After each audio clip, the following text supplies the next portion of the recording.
ce soir, on a été conviés par le fabuleux groupe Le Matin pour l'accompagner dans sa tournée régionale ou des régions du Maroc.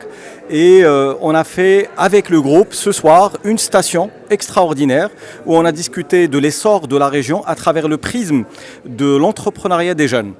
On s'est arrêté à l'émotion, mais on s'est arrêté aussi au programme, aux chiffres, et on s'est donné des promesses qui seront certainement des projets porteurs. Parlez-nous un peu de ces chiffres. Aujourd'hui, combien de projets ont été accompagnés jusqu'à aujourd'hui, en post-création, pré-création? Je vais surtout insister sur la quantité de porteurs de projets que nous avons accompagnés les 2 dernières années. On en est aujourd'hui à 105, mais pendant qu'on parle, peut-être qu'on est à 107 ou 109. Nous avons une équipe qui reçoit tous les jours des porteurs de projets de différents affluents. Et quand on parle des 105, au fait, c'est 70 entreprises créées. Et il faut imaginer un ratio de 3 à 5 emplois par entreprise.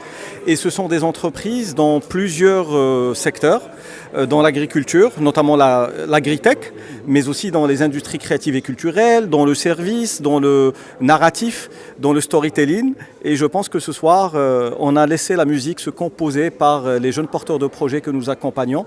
C'est-à-dire que c'est eux qui ont manifestement eu le meilleur rôle ce soir en nous montrant un tout petit peu leur talent et en s'exposant grâce à cette soirée et grâce à ce partenariat naissant avec le groupe Le Matin.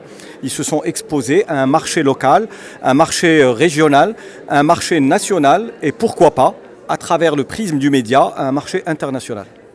D'accord. Il y a aussi une population dont vous avez parlé, vous l'avez dit, je vous cite, qui était jusque-là oubliée, entre guillemets, qu'aujourd'hui vous rectifiez le tir. Est-ce que vous pouvez en parler? Tout à fait, il faut se dire les choses, il faut corriger le tir quand on a mal pesé, mal mesuré.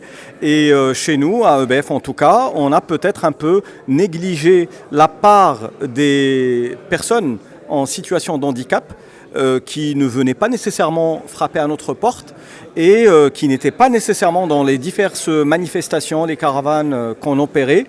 Et depuis quelques mois, nous avons corrigé ce tir. Nous avons signé cette convention avec le Centre national Mohamed VI des handicapés. Et nous y avons découvert un gisement extraordinaire de talents. Aujourd'hui, l'un de ces talents ou l'un des leaders de cette horde a pris la parole, vous l'avez vu, de manière extrêmement égale à n'importe lequel des entrepreneurs. Et nous souhaitons en faire un modèle d'inclusion qui soit non seulement régional, mais national.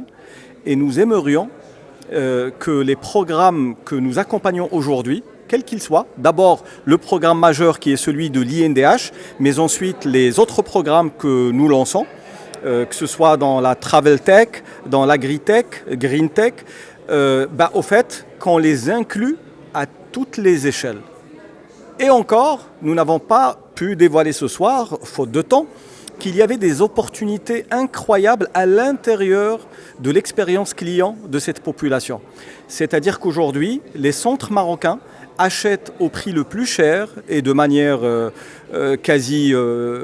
difficile si ce n'est impossible, du matériel, même du matériel de premier niveau, depuis des pays européens ou ailleurs. Nous aimerions créer une souveraineté nationale à saisir au fait des opportunités. Nous sommes une structure d'accompagnement entrepreneurial, donc c'est le prisme par lequel on voit ça.